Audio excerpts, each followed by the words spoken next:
First look at the day's top stories and the forewarned forecast. This is News 4 at 4. We begin at 4:30 with a live look over downtown Buffalo, and here it is, another gray, gloomy day out there, and this really has been what we've been seeing for the past several days. Looks more like downtown Seattle without a little bit of the rain. Maybe you'd supplement the rain for snow, and here we are in Western New York. Right. Yeah, today one day that we didn't have snow, at least in April, and they're few and far between at this point. We are talking about more, though, moving into the area as soon as about midnight tonight and really sticking around through the majority of the day on Thursday. This is a view of the satellite and radar, which shows you the cloud cover that's been really across our region throughout all of the afternoon and continuing this evening. But this is the snow that we're starting to track that will be here by later on tonight. So a look at the hour-by-hour model shows you just that. By about 11 o'clock, we will see the potential for some rain and just a few flurries moving north of the city. But the big focus for tonight will be south. Notice what happens right around midnight tonight. We see the first of the rain and wet snow arrive in McKean and Potter County, and then it makes its way further north across both the New York-Pennsylvania state line and into the Buffalo Metro by early tomorrow morning. Now, throughout the afternoon tomorrow, you'll notice that the snow kind of wavers a little bit, but for the most part, stays south of the city of Buffalo. And that's going to be bringing some decent accumulations to the region. And here's a view of just that. As we move throughout the entirety of the day on Thursday, places like Wellsville, like McKean, Potter County, Bradford, Coudersport, all are looking at between about 2 and 4 inches of slushy snow. Now, if you move further north, Buffalo, looking at just a couple tenths of an inch of snow, upwards of an inch at best, I would say. And then places like Colden and Warsaw are looking between about 1 and 2 inches. But like I mentioned, the bullseye region for tomorrow will be the southern tier and McKean and Potter counties. And those two areas in Pennsylvania are under a winter weather advisory beginning tonight at midnight and lasting through 4 p.m. tomorrow. Now, coming up in my full forewarned forecast, you heard us talk about snow in the forecast for Thursday. Well, the good news is things dry out for Friday and for the upcoming weekend. So we'll talk about the reasons why, and we'll let you know how warm it's expected to get as we move through that time period. Kelly, thank you. Don't forget, you can get the latest forecast right in the palm of your hand at any time just by downloading our Forewarned weather app. It has hourly forecasts you can customize right to your neighborhood, and our live Forewarned Doppler radar. It is free for your phone and tablet. New into our newsroom at 4:30, a scam warning from Cheektowaga Police. Police tell us that a group of men are posing as utility workers and then going into people's homes. They say these men have entered 2 homes just this afternoon. Police say the men tell the victims that they work for the electric company and they have to enter the home to change a power line or do other work. This particular incident that Cheektowaga Police are telling us about this afternoon happened on Gary Lane. Another similar incident happened on Wallace Avenue, but the men posed as state officials there. Officers say it appears nothing was taken in either case, but they do want you to be alert and to not let anyone into your home unless you know who they are. We're learning new details about the mid-air engine explosion that killed 1 person on a Southwest Airlines jet. Jennifer Reardon, a married mother of 2, died when engine parts shattered a window on a flight from New York to Dallas. Investigators say about 20 minutes after takeoff at about 32,000 feet, the flight's engine exploded. The blast sent fragments of the engine tearing through one of the plane's windows, and that caused the cabin to lose pressure. Terrified passengers reached for oxygen masks as the plane rapidly descended. Now, Reardon was killed after she was partially sucked out of the shattered window. Passengers are also hailing the captain, Tammy Jo Schultz, as a hero for calmly guiding the plane to safety. She has nerves of steel. That lady, I applaud her. I'm going to send her a Christmas card. Now, Schultz's friends say she was among the first female fighter pilots in the U.S. Navy.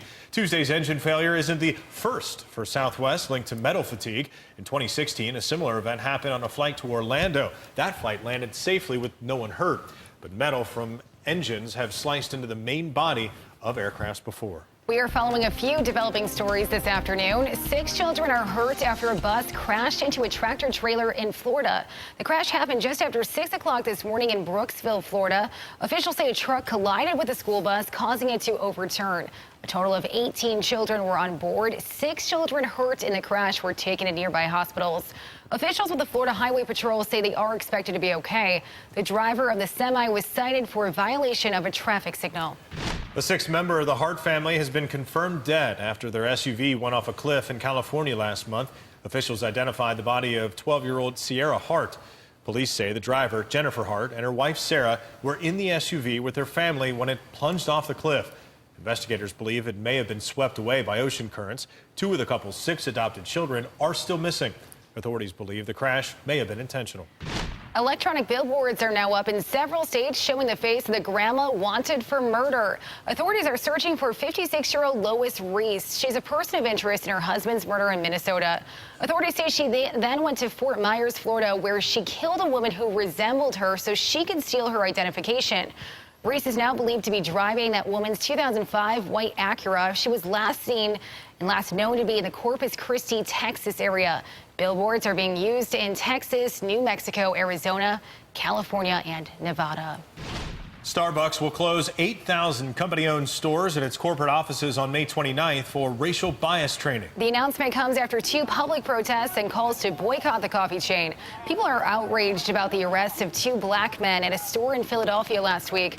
Starbucks founder Howard Schultz is speaking out about the incident and the company's response. Lou Young has the story from New York. I'm embarrassed, ashamed.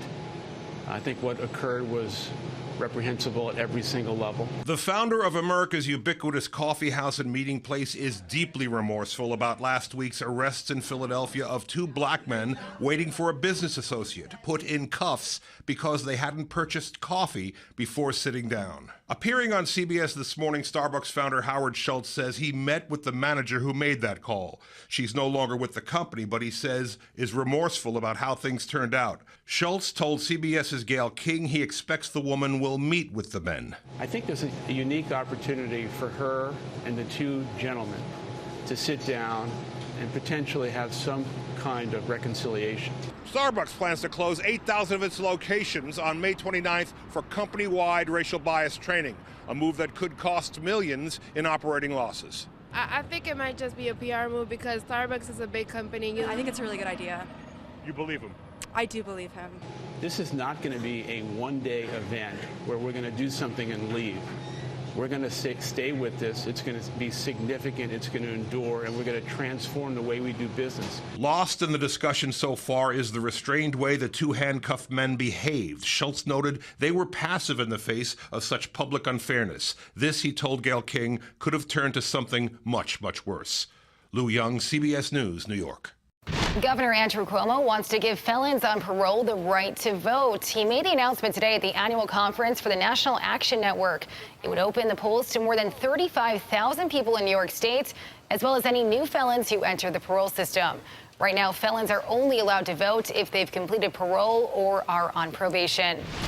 10 murders have been reported in the city of Buffalo so far this year. There have been several deadly shootings in the city over the last few weeks as well. And now community members are looking at the root causes of that violence, and they're also talking with parents about addressing and identifying the signs ahead of time. News 4's Ali Ingersoll is hearing about this effort to prevent homicides. Leaders from around the city are looking to stop the spike in violence we've seen recently. So now they're trying to talk with parents and other family members about the importance of engaging in tough conversations with kids. Parents don't know what's going on with their youth. Dr. Frederick A. Gelsey says he didn't know what was going on with his son, and now he'll never have the chance to ask him. Frederick Jr. was murdered in 2011, shot 3 times by one of his friends after they had an argument. He was just 30 years old. That moment, his murder, changed Dr. Gelsey forever. I've never forgotten it, and those parents don't forget it. It's not a normal for parents that lose children to homicides. We remember it. We remember it for the rest of our lives. He's had many restless nights in the days, months, and years following his son's homicide. And Dr. Gelsey realized it's his calling to talk with community members about the causes leading to a high number of homicides in inner city communities. People are lost. They don't understand. We don't talk to our kids. We talk at them. Pastor Charles Walker hears from many young people who say they're angry. We kind of get to the root cause of things, peer pressure, social pressure, economic pressure. You know, it's a multitude of things, but we have to start educating. The pastor says some signs of violent behavior include anger management issues, trouble in school, and lack of respect for others. We have mechanisms in place that will address these things, but if they're not educated, how can they? Dr. Gelsey is hopeful that they can start educating people, and that will stop the violence and save lives. We need to change the mindset of a generation. If we don't change their mindset, we're not going to never stop the homicide. Now, this homicide prevention event is taking place this Saturday. For information about it, all you have to do is go to our website, WIVB.com, and click on the Founded on 4 section. Reporting from downtown Buffalo, Ellie Ingersoll, News 4. Allie, thank you. Next, in News 4 fighting against the states. The new legal push the mayor of Flint, Michigan is taking toward the state of Michigan, and why she says she has no other choice.